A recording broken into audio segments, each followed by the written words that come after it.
నీ ఉంటే నాకు చాలు యేసయ్యా, నీ వెంటే నేను ఉంటానేసయ్యా. నీ ఉంటే నాకు చాలు యేసయ్యా, నీ వెంటే నేను ఉంటానేసయ్యా.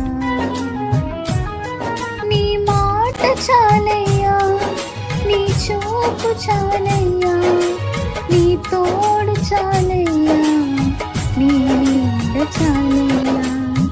నీ మాట చాలయ్యా, నీ చూపు చాలయ్యా, నీ తోడు చాలయ్యా, నీ నీడ చాలయ్యా. నీ ఉంటే నాకు చాలు యేసయ్యా, నీ వెంటే నేను ఉంటానేసయ్యా. అవును దేవా, ఏది ఉన్నా లేకపోయినా, ఎవరున్నా రాకపోయినా, నీ మాట చాలయ్యా, నా పరిస్థితి అంతా మారిపోతుంది. నీ చూపు చాలయ్యా, నా సమస్యలన్నీ కరిగిపోతాయి. నీ తోడు చాలయ్యా, అపవాదిని తరిమి కొట్టడానికి. నీ నీడ చాలయ్యా, చిరకాలం తలదాచుకోవడానికి. పగిలిన జీవితాలను సైతం తిరిగి అతికించి అనేక మంది జీవితాలు కట్టబడడానికి అర్హమైన పాత్రగా వాడుకునే గొప్ప దేవుడవు. నీకు అసాధ్యమైనదిలలో ఏదీ లేదయ్యా. అందుకే నాకు ఏదీ నీతో సమానం కాదు యేసయ్యా అని మనం కూడా చెప్పగలమా?